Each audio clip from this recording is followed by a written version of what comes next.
شروع اللہ کا نام لے کر جو بڑا مہربان نہایت رحم والا ہے۔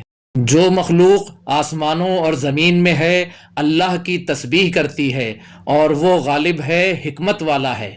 آسمانوں اور زمین کی بادشاہی اسی کی ہے، وہی زندگی دیتا ہے اور وہی موت دیتا ہے اور وہ ہر چیز پر قادر ہے۔ وہی اول اور وہی آخر اور اپنی قدرتوں سے سب پر ظاہر اور پھر بھی پوشیدہ ہے، اور وہ ہر چیز کا خوب جاننے والا ہے۔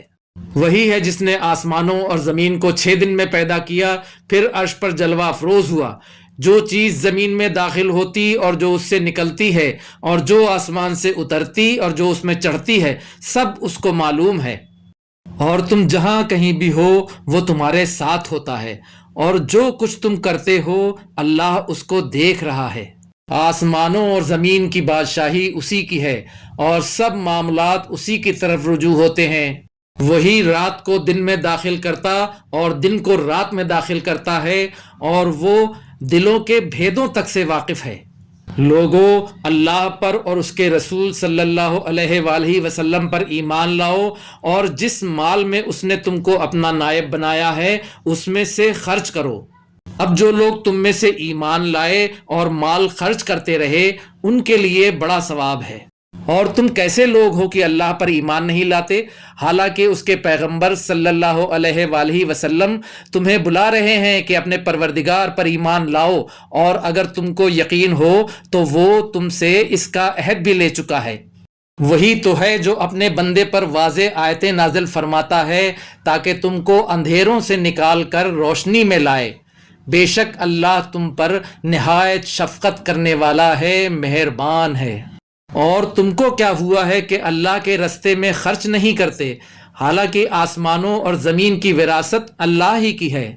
جس شخص نے تم میں سے فتح مکہ سے پہلے خرچ کیا اور جنگ کی، وہ اور جس نے یہ کام بعد میں کیے وہ برابر نہیں۔ ان کا درجہ ان لوگوں سے کہیں بڑھ کر ہے جنہوں نے بعد میں مال خرچ کیے اور کفار سے جنگ کی۔ اور اللہ نے سب سے ہی ثواب نیک کا وعدہ کیا ہے، اور جو کام تم کرتے ہو اللہ ان سے واقف ہے۔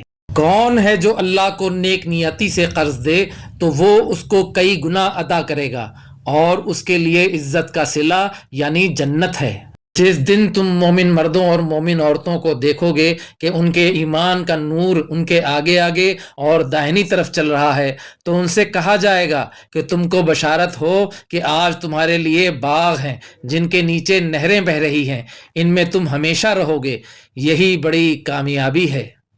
اس دن منافق مرد اور منافق عورتیں مومنوں سے کہیں گے کہ ہمارے لیے انتظار کرو کہ ہم بھی تمہارے نور سے روشنی حاصل کریں۔ ان سے کہا جائے گا کہ پیچھے کو لوٹ جاؤ، پس وہاں نور تلاش کرو۔ پھر ان کے بیچ میں ایک دیوار کھڑی کر دی جائے گی جس میں ایک دروازہ ہوگا، جو اس کے جانب اندرونی ہے اس میں تو رحمت ہے، اور جو بیرونی جانب ہے اس طرف عذاب ہے۔ تو منافق لوگ مومنوں سے کہیں گے کیا ہم دنیا میں تمہارے ساتھ نہ تھے؟ وہ کہیں گے کیوں نہیں تھے، لیکن تم نے خود اپنے آپ کو بلا میں ڈالا اور ہمارے لیے گردش زمانہ کے منتظر رہے، اور اسلام میں شک کیا اور فضول آرزوؤں نے تم کو دھوکے میں ڈالے رکھا، یہاں تک کہ اللہ کا حکم آ پہنچا اور اللہ کے بارے میں تم کو وہ شیطان بڑا فریب دیتا رہا۔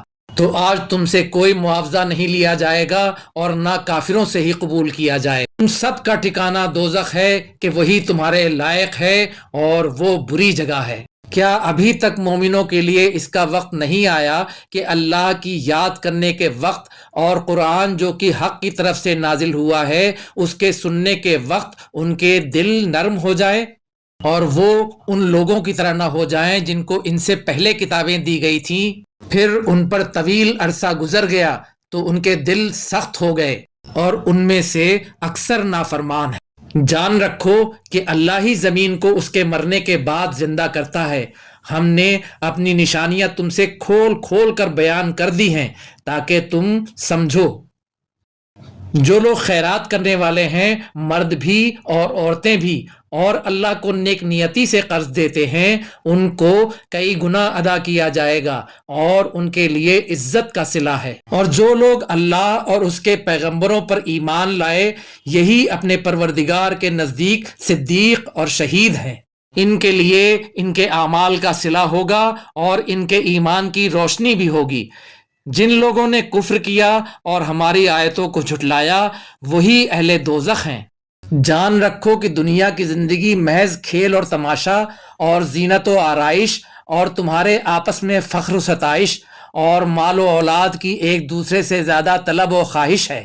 اس کی مثال ایسی ہے جیسے بارش کہ اس سے اگنے والی کھیتی کسانوں کو بھری لگتی ہے، پھر وہ کھیتی خوب زور پر آتی ہے، پھر اے دیکھنے والے تو اس کو دیکھتا ہے کہ پک کر زرد پڑ جاتی ہے، پھر چورا چورا ہو جاتی ہے۔ اور آخرت میں کافروں کے لیے عذاب شدید اور مومنوں کے لیے اللہ کی طرف سے بخشش اور خوشنودی ہے۔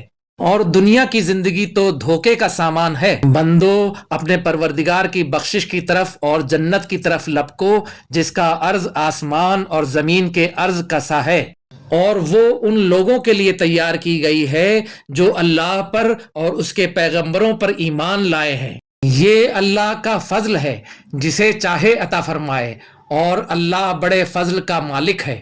کوئی مصیبت زمین میں اور خود تم پر نہیں پڑتی مگر پیشتر اس کے کہ ہم اس کو پیدا کریں، ایک کتاب میں لکھی ہوئی ہوتی ہے، اور یہ کام اللہ کو آسان ہے۔ تاکہ جو فائدہ تمہیں حاصل نہ ہو سکا اس کا غم نہ کھایا کرو، اور جو تم کو اس نے دیا ہو اس پر اترایا نہ کرو۔ اور اللہ کسی اترانے اور شیخی بگارنے والے کو دوست نہیں رکھتا۔ جو خود بھی بخل کرے اور لوگوں کو بھی بخل سکھائیں، اور جو شخص روگردانی کرے تو اللہ بھی بے نیاز ہے، لائق حمد و ثنا ہے۔ ہم نے اپنے پیغمبروں کو کھلی نشانیاں دے کر بھیجا اور ان پر کتابیں نازل کیں اور میزان عدل، تاکہ لوگ انصاف پر قائم رہیں۔ اور لوہا پیدا کیا کہ اس میں اسلحہ جنگ کے لحاظ سے زور بھی بہت ہے اور لوگوں کے لیے فائدے بھی ہیں، اور اس لیے کہ جو لوگ بن دیکھے اللہ اور اس کے پیغمبروں کی مدد کرتے ہیں، اللہ ان کو معلوم کرے۔ بے شک اللہ زوراور ہے، غالب ہے۔ اور ہم نے نوح اور ابراہیم کو پیغمبر بنا کر بھیجا اور ان کی اولاد میں پیغمبری اور کتاب کے سلسلے کو وقتاً فوقتاً جاری رکھا۔ سو بعض تو ان میں سے ہدایت پر ہیں اور اکثر ان میں سے نافرمان ہیں۔ پھر ان کے پیچھے انہی کے قدموں پر اور پیغمبر بھیجے، اور ان کے پیچھے مریم کے بیٹے عیسیٰ کو بھیجا اور ان کو انجیل عنایت کی۔ اور جن لوگوں نے ان کی پیروی کری ان کے دلوں میں شفقت اور مہربانی ڈال دی۔ اور ترک دنیا والی نئی بات تو خود انہوں نے نکال لی، ہم نے ان کو اس کا حکم نہیں دیا تھا، مگر انہوں نے اپنے خیال میں اللہ کی خوشنودی حاصل کرنے کے لیے آپ ہی ایسا کر لیا تھا، پھر جیسا اس کو نبھانا چاہیے تھا نبھا بھی نہ سکے۔ بس جو لوگ ان میں سے ایمان لائے ان کو ہم نے ان کا اجر دیا، اور ان میں بہت سے نافرمان ہیں۔ مومنوں، اللہ سے ڈرو اور اس کے پیغمبر پر ایمان لاؤ، وہ تمہیں اپنی رحمت سے دگنا اجر عطا فرمائے گا اور تمہارے لیے روشنی کر دے گا جس میں تم چلو گے، اور تم کو بخش دے گا، اور اللہ بخشنے والا ہے، مہربان ہے۔ یہ باتیں اس لیے بیان کی گئی ہیں کہ اہل کتاب جان لیں کہ وہ اللہ کے فضل پر کچھ بھی قدرت نہیں رکھتے، اور یہ کہ فضل اللہ ہی کے ہاتھ میں ہے، وہ جس کو چاہتا ہے دیتا ہے، اور اللہ بڑے فضل کا مالک ہے۔